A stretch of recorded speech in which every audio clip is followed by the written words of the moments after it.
एक माँ एक बच्चा को लेकर के आई और कहा, बाबा इस बच्चा को आप ले जाइए, इसको साधु बना दीजिएगा। मैंने कहा क्यों? कहा ये बच्चा बहुत हरामी है, बड़ा नालायक है बाबा। मैंने कहा ये बच्चा क्या किया है? कहा ये बच्चा जो है ना, हमारा नाम लेकर के हमको पुकारता है। मैंने कहा माँ जी आपका नाम ही बच्चा कैसे जाने?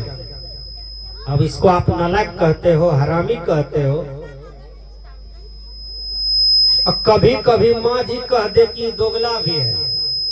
देखिए वो क्या बोल रही है इसको भी पता नहीं है। आदमी आवेश में, क्रोध में क्या क्या बोल देते हैं इसका ज्ञान नहीं रहता है। धर्मस्वरूप बाबा शब्द प्रकाश में लिखे हैं कि क्रोध यदि आ जाए, गुस्सा आ जाए किसी को भी, तो 21 मिनट सदगुरु शरणम का जाप करें, शांत हो जाए। या 10-20 मिनट चादर ओढ़ करके पलंग पर सो जाए, फिर परिणाम अच्छे है। क्या दिक्कत है इसमें? 20 मिनट यदि हम क्रोध को जीत ले तो परिणाम गड़बड़ नहीं होगा। किसी पर गुस्सा आ रहा है, मन करता है जाके मारे लाठी, और उसको जितना चाहते हैं तो 20 मिनट की बारी लगा करके सो जाइए पलंग पर।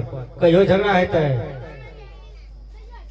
गोतनी से झगड़ा हुआ, मन में आया कि हो थाइमेट खा लेते हैं भर पेट, काहे मकई में देंगे थाइमेट, हम ही चाट लेते हैं।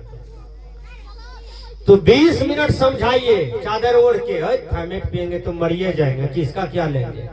बोलिए। थाइमेट चाटने वाला, पीने वाला, दवा जहर खाने वाले को बढ़िया मौत नहीं होता है। एको आदमी नहीं बढ़िया उसको कहता है। थाना की डर से उसको तो और जान मारता है लोग। एक बार फारबिसगंज तरफ एक जवान लड़की दवा पी ली, वो 12 न मारा था। प्रशासन, इलेक्शन का टाइम था, प्रशासन चक्कर मार रहा था चारों तरफ। अब घर का बाप कह दिया कि तो 12 ना खत्म हो गया है, 4 ना बचा है, कम करो, जाके इसको पूरा खत्म करके मारो। प्रशासन की डर से अब पूरा खत्म करने के लिए जब बाधा ले गया वो लड़की को, तो वहां हल्ला करती थे, हो बाप गोर लागे छो, हमरा छोड़ दा, हम जी जेबे, हमरा इलाज करो, हम जी जेबे। इसलिए मैं बार बार चेताता हूँ कि क्रोध आ जाए, गुस्सा आ जाए तो 10 मिनट भगवान का नाम ले लीजिए, गुरु का नाम ले लीजिए, केवाड़ी बंद करके सो जाइए, लेकिन कभी गलत कदम मत उठाइए, न किसी के प्रति और न अपने जीवन के प्रति। ये संत बताते हैं, आपके जीवन में सहनशीलता लाते हैं, सहने का प्रयास कीजिए।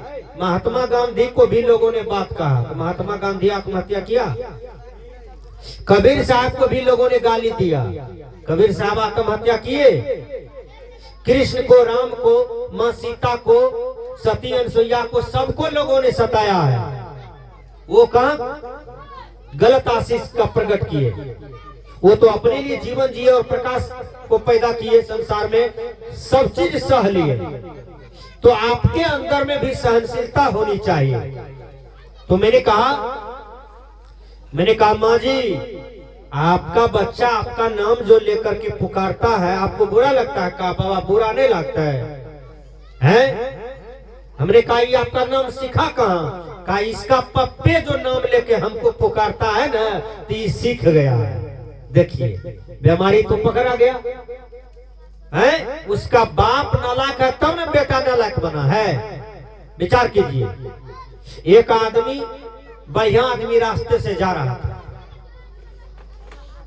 तो एक युवक था उस समाज का, बड़ी गड़बड़ युवक था, किसी को कुछ नहीं पूछता था टोला में।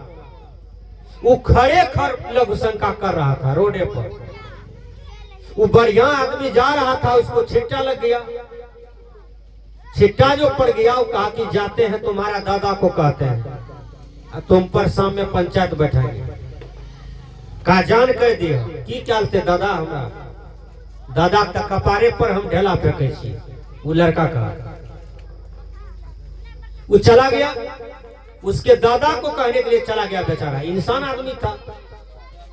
वो जैसे गेट पर गया है उसका, वहां खड़ा होकर के कहता था, फल्लमा भाई हो, ओ फल्लमा भाई, गेट खोलो, गेट खोलो, तोरा पोता के शिकायत छ। इतना बात कह के बेचारा खड़ा है।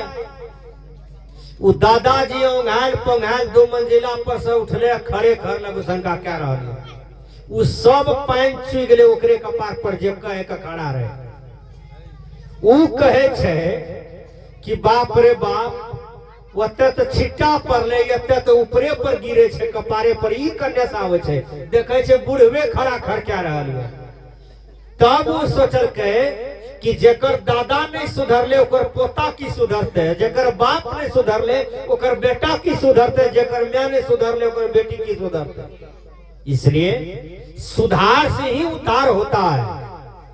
हर आदमी अपने नैतिकता की जिम्मेदारी ले, अपने सुधार की गारंटी ले, अपने जीवन की सुधार, अपने जीवन का उद्धार आप ही के हाथ में है। गुरु तो एक मार्गदर्शक है, गुरु तो एक प्रेरणा देने वाले होते हैं, लेकिन चलना पड़ेगा आप ही को।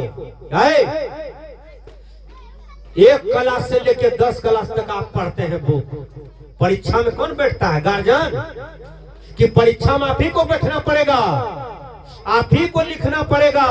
वहां माँ बाप काम नहीं देगा, दादा दादी काम नहीं देगा। इसलिए अपना कर्तव्य का फल अपने ही भोगना पड़ता है, उसमें कोई बंटवारा नहीं होगा। इसलिए संत कहते हैं कि अपने जीवन का जिम्मेवारी लो, अपने आप को सुधारो, अपने आप को परखो, अपने आप को बचाओ ये कुसंग से, अपने आप को सुधार करो। यदि तुम में गड़बड़ियां है तो ये सत्संग का सहारा ले लो बंदे, तो तुम सुधर जाओगे। सत्संग के सहारे से गिरे लोग सुधर गए। देखिए, जब कपड़ा में साबुन लगता है तो कपड़ा में चमक आ जाता है, कपड़ा का मैल चला जाता है। उसी प्रकार ये सत्संग को आप यदि सुनिएगा तो आपका मन में जो विकार है वह धीरे धीरे धुल जाएगा और आपको पुण्य की प्राप्ति हो जाएगी, आपको यश की प्राप्ति हो जाएगी। तो मैंने उस माँ से कहा कि बच्चा में और कोई दोष है? तो माँ जी क्या कहती है, बाबा ये बच्चा जर्दा भी खाता है। हमने कहा जर्दा कहाँ से लाया? कहा जर्दा तो इसका पप्पे खाता है। हमने कहा पप्पा नालायक बना है तब न बेटा नालायक बना है। आप कैसे कहते हैं बाबा जी बना लीजिए इसको, है? कोई तो जल्दी नहीं कहता है। तब कहा हाँ बाबा एक पप्पे छे बड़ा गड़बड़। तो कहने का भाव है कि बेटा के जीवन बनाने से पहले हम अपने जीवन को बनाएं, बेटी को जीवन बनाने से पहले हम अपने चाल चित्रण को ठीक रखें, तब बाल बच्चा हमारा ठीक होगा। देखिए, एक आदमी आ गया पैसा मांगने के लिए दरवाजे पर, तो उसका बेटा पढ़ रहा था दरवाजे पर। बेटा था 10 बरस का उम्र था बच्चा का, पढ़ रहा था। वो लड़का 3 या 4 क्लास में पढ़ रहा था बच्चा, किताब पढ़ रहा था। कहा चाचा जी बैठिए, क्या बात है? कहा कि जाओ पापा से बोलो पैसा लेने के लिए आए हैं चाचा।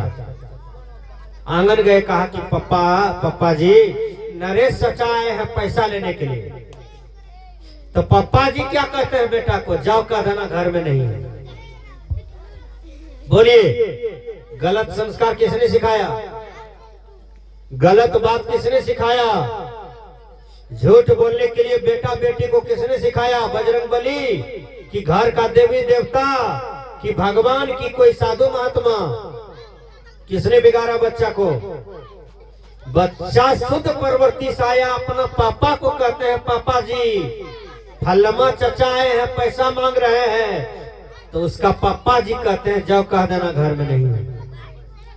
वो लड़का देखिए कितना बढ़िया कहते हैं, आए कहा चाचा जी पापा बोले हैं कि जाओ कह देना घर में नहीं है।